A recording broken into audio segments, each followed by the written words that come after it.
Este ha sido el plan de Dios desde un comienzo. ¿Por qué no entender? Simplemente, ¿por qué no hacerlo? ¿Por qué tanto impedimento? ¿Por qué tantas trabas en la vida? ¿Por qué tanto desvío? ¿Por qué tantas cosas que se nos atraviesan en el camino? ¿Por qué tantas cosas que nos roban la fe? ¿Por qué tantas cosas, Señor mío, Padre, que no entendemos, no comprendemos? ¿Por qué salirnos de tu cobertura? ¿Por qué no vivir una vida plena contigo si tú lo eres todo? Tú lo eres todo. Tú eres sanación. Tú eres, Señor mío, vida eterna. Tú eres amor. Tú eres todo. Da tristeza a la mayoría de seres humanos, cómo se desvían a su propia destrucción, por no creer, por no entender, por lo menos, por no dar ese inventario de la duda, por no leer la palabra, para así sea para combatirla, así sea para mirar si es verdad o no es verdad, o si es solo una mentira de los hombres, y si es como ellos pensaban o no, pero no, la rechazan de tajo. Queriendo ser sabios se hacen necios. Su desvío, desde luego, tienen muchas causas que hemos venido enseñando en este canal. La principal tiene que ver con nosotros los cristianos, que no testificamos de las bondades del Señor Jesucristo. Nos da miedo. No le hablamos al lechero, no le hablamos al verdulero, no le hablamos ni siquiera al familiar, al amigo, al compadre. Y los que sí lo hacen a medias. Lo hacen mostrando un Dios de juicio y no el Dios de amor que lees. Aterrorizar a la gente para que no crean, ¿no? Ese tipo de enseñanzas, con ese tipo de enseñanzas lo que hacemos es aterrorizar al pueblo, o para que no venga, o para que venga pero por miedo, como escapando de la ira venidera. Y entonces no se comporte como debe comportarse, no ame, no se acerque al Señor Jesucristo por temor, porque piensa que es inmundo. Es verdad que hay juicio para el que no crea, pero ¿por qué no mostrar a Jesús como el Dios de amor, para que lo amen y se acerquen a Él, y no mostrarlo como el que cuando usted hace algo contrario a la palabra, Él viene con el látigo, cosa que no es cierta, eso es una mentira. Él siempre espera que nos arrepintamos, y a quien recibe como hijo, nadie se lo puede arrebatar de su mano. Tantas personas se cruzan en nuestros caminos y no mostramos al único que puede dar salvación, el único que puede bendecir, el único que puede sanar, el único que puede proveer. En cambio, cuando se trata de un chisme callejero, lo soltamos con tanto gozo. Y la palabra claramente dice que el que sabe hacer lo bueno y no lo hace también es contado como pecado. Y lo digo para aquellos religiosos que solo les gusta criticar, pero no hacen nada. No sé qué pasa. No hacemos un devocional diario, ni meditamos en todo lo que el Señor nos dio ya y que está disponible ya, así sea para el más vil pecador. Solo con venir y confesar su pecado y pedir perdón, ya es libre, ya es libre, ya es salvo, el Señor lo cuida. Si se dispone y se mete en el proceso, tendrá vida eterna. Es así de sencillo, no es con tanta araraca como algunos pretenden hacerlo. En Gálatas 1:4 dice la palabra que se dio a sí mismo por nuestros pecados, para librarnos de este presente siglo malo, conforme a la voluntad de nuestro Dios y Padre. Así lo quiso Él. Jesús lo hizo ya, y lo hizo para que fuéramos libertados de este mundo corrompido. ¿Por qué? ¿Por qué hacerlo mentiroso? Al no creer y el no seguir creyendo, ¿y por qué seguir creyendo que somos nada? ¿Por qué seguir creyendo en lo mismo, que somos los mismos? Cosa que no es cierta.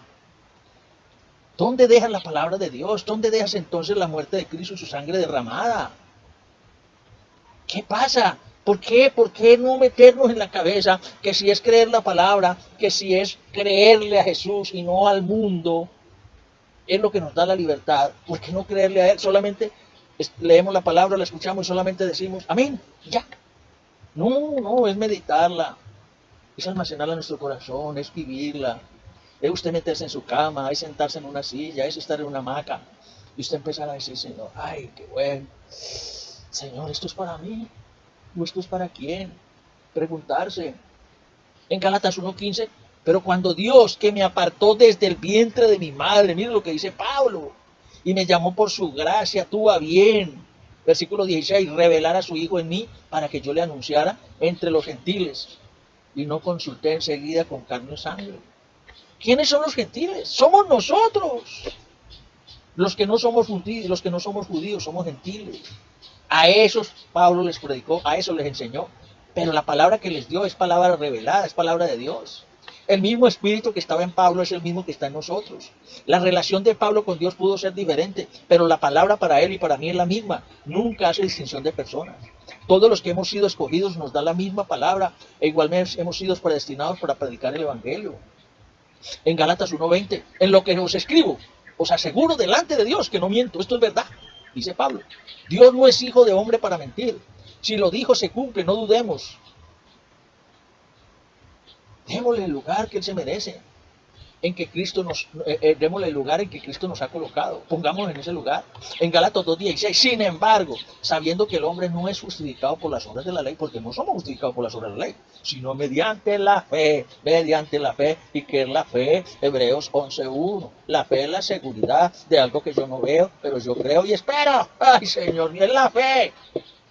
Mediante la fe en Cristo Jesús. También nosotros hemos creído en Cristo Jesús para que seamos justificados por la fe en Cristo y no por las obras de la ley, puesto que por las obras de la ley nadie será justificado. Debemos saber si no lo sabemos. Fallaremos. Si no sabemos estas cosas, fallaremos. Estaremos en tiniebla y nos desviaremos al mal. El enemigo aprovecha esta situación. Justificar es pasar, no tener en cuenta, dar el boleto de libertad. Así sea culpable, Jesús lo pagó. No por la ley, por las obras de justicia, por venir a Él, por el solo hecho de venir a Él. Nos lava con su sangre, nos hace aceptos, dignos delante del amado. Pues fue esa su misión, quitar el pecado del mundo y hacernos libres por su mucho amor, por su misericordia. No somos justificados por obras que usted haga o yo haga, no es por la ley, es por fe, es por creer que somos libres, es por creer que la palabra nos ha hecho libres, es por creer que Jesucristo nos perdonó, es por creer que Él pagó un precio, es por creer que nos lavó con su sangre, es por fe, es por creer en el Señor Jesucristo. En Gálatas 2:17, pero si buscando ser justificados en Cristo también, nosotros hemos sido hallados pecadores, ¿es Cristo entonces ministro de pecado? De ningún modo. No es ministro de pecado, desde luego que no, pero sí es especialista en tomar los pecados y tirarlos a los abismos y nunca más acordarse que los teníamos.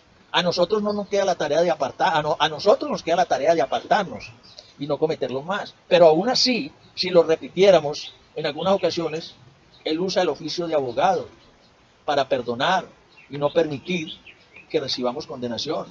Pues la condenación está diseñada solamente para los incrédulos. En Gálatas 2:20, con Cristo he sido crucificado. Ya no soy yo el que vive, ya no soy yo, ya no es Víctor Márquez, ya no es el pastor, no. Sino que Cristo vive en mí. Y la vida que ahora vivo en la carne, ahora lo que yo estoy viviendo, todo lo que encierra mi vida, la vivo por fe en el Hijo de Dios, el cual me amó y se entregó a sí mismo por mí, por ti. ¿Por qué no lo entiendes? ¿Por qué no lo entiendes? Dímelo, ¿por qué no lo entiendes? Dímelo, ¿cómo quiere que te lo explique?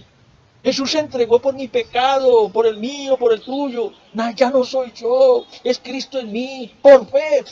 ¿Sabes lo que es la fe? Es creer en lo que Él dijo, es creer en lo que Él hizo. Eso es la fe. Pero es que no, es que no eres tú. Es por lo que Él hizo. Por fe, disfruto de este nuevo estado y lo comparto con los que no saben. En Gálatas 2:21, no hago nula la gracia de Dios, porque si la justicia viene por medio de la ley, entonces Cristo murió en vano. Si la salvación es por lo que yo haga, no hay gracia, no hay regalo, no hay misericordia, no hay dávida, vana es la predicación. ¿Para qué murió entonces Cristo? Esto es lo que nos han querido obligar a creer. Esta es la basura que nos han metido desde niños. Predican un Dios de juicio y no uno de amor y misericordia. Quienes no aceptamos ese tipo de mensajes somos hijos del diablo según ellos. Repito, sí hay consecuencias, pero para el que no crea, y sobre todo quien no crea en la obra redentora del Señor Jesucristo. Juan 3:18, léelo bien. Quien crea ya fue salvo, quien no crea ya fue condenado. Es muy clara la palabra. Solo que hay que orar para que el Espíritu Santo nos revele, nos la acomode en nuestro corazón y en nuestra mente. Buscar el reino de Dios y su justicia para que lo demás venga por añadidura. Esto es algo muy grande, esto es algo muy hermoso. Yo disfruto cuando yo me meto en la palabra y el Espíritu Santo me ministra. Y cuando yo leo a Daniel 12:1, En aquel tiempo se levantará Miguel, el gran príncipe que le vela sobre los hijos del pueblo, nosotros. Y será un tiempo de angustia cual nunca hubo desde que existen las naciones hasta entonces. Eso se llama tribulación. Y en ese tiempo tu pueblo será librado. Los hijos de Jesús seremos librados. Todos los que se encuentren escritos en el libro de la vida eterna. Nosotros no iremos a tribulación. Nosotros no iremos con Cristo en el rapto. Para luego ir al tribunal de Cristo y luego ir a las bodas del Cordero, y un día venir con Cristo al monte de Sión, donde ese se va a partir por la mitad, y Jesús va a entrar triunfante a Jerusalén, y nosotros vendremos detrás de Él. Él nos lleva. En Daniel 12:2, y muchos de los que duermen en el polvo de la tierra, o sea, los que ya murieron, despertarán. Unos para la vida eterna, y otros para la ignominia, para el desprecio eterno, al fuego de los infiernos. En Daniel 12:3, los entendidos brillarán como el resplandor del firmamento, y los que guiaron a muchos a la justicia como las estrellas por siempre jamás. Los entendidos, si tú lo entiendes, si tú eres un entendido, si tú quieres venir y disfrutar de estas maravillas, brillarás como el resplandor del firmamento, porque Cristo te alumbra, Él es la luz. En Daniel 12:4, pero tú, le dice a Daniel, guarda en secreto estas palabras y sella el libro hasta el tiempo del fin, porque muchos correrán de aquí para allá y no sabrán a dónde irán.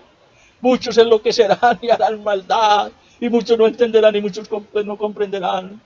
Pero los que han adquirido el conocimiento de Dios, los que han recibido la sabiduría de Dios y la luz, entonces ellos van a estar en mi presencia. Para bien o para mal, aumentará el conocimiento. Muchos van a tener más conocimiento, pero para hacer daño.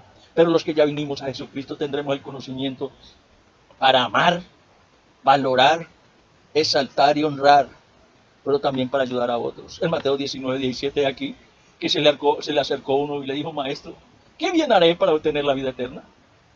Y en el 17 le dijo, ¿por qué me preguntas acerca de lo bueno? Solo uno es bueno, pero si deseas entrar en la vida eterna, guarda los mandamientos. No matarás, no cometerás adulterio, no hurtarás, no darás falso testimonio, honra a tu padre y a tu madre y amarás a tu prójimo como a ti mismo. Y todo aquel, dice Mateo 19:29, y todo aquel que haya dejado casas, hermanos o hermanas, o padre o madre, o hijos, tierra por mi nombre, recibirá 100 veces más y heredará la vida eterna. Aleluya, gloria a Dios. Quien haya sido tan valiente de dejar todo por Jesús. Aquí sí hay una dificultad. Para muchos, los seres humanos nos aferramos a todo lo que nos sigue y muchos descuidamos la salvación simplemente no dándole importancia, o aún así, y aún así el Señor espera a última hora que lo hagamos. Por eso no ha venido el fin. En Mateo 25:46, y estos irán al castigo eterno, pero los justos irán a la vida eterna. En Lucas 10:25, es aquí que cierto intérprete de la ley se levantó y al ponerle a prueba a Jesús, maestro, ¿qué haré para heredar la vida eterna? Lucas 10:26, él le dijo, ¿qué está escrito en la ley? ¿Qué lees en ella? Y respondió y dijo, leo que amarás al Señor tu Dios con todo tu corazón, con toda tu alma, con toda tu fuerza y con toda tu mente, y al prójimo como a tú mismo. Lucas 10:28, entonces Jesús le dijo, has respondido correctamente. Haz esto y vivirás. En otras palabras, haz esto y serás salvo. No morirás para siempre. Como dice Juan 11:25, que aunque mueras, no morirás. No morirás, no morirás. Hay una promesa de Dios. Y esto es lo que yo predico y esto es lo que yo vengo a decirte. Y eso es lo que quiero que tú entiendas, que tú comprendas. Mira, muchos nos esforzamos por predicar la palabra, por hablar de todas estas maravillas, pero el pueblo se lo pierde. El pueblo no entiende. ¿Por qué no entiende? Si eso está claro en la palabra, solo abrir la Biblia, solo decirle, Señor, háblame, solo decirle, Señor, explícamelo, solo decir, Señor mío, no estoy creyendo, no estoy sabiendo. Y que tú y yo, que ya vinimos al Señor, vamos a otros, llevémosle este mensaje. Dios te bendiga, yo oro por ti, oro por tu familia, para que todos sean salvos. Y toma esta palabra, inscríbete en mi canal de YouTube, videos que cambian vidas. No lo digo por mí, lo digo por Dios, porque estas enseñanzas vienen de parte de Dios. Hay más de 200 videos allí en ese canal. Inscríbete y compártelos a otros. Si tú consideras que esto sirve para algo, si esto puede ayudar a alguien, si tú lo haces, tú estás haciendo la obra de Dios y me estás ayudando a mí. Que el Señor te bendiga y te ayude siempre.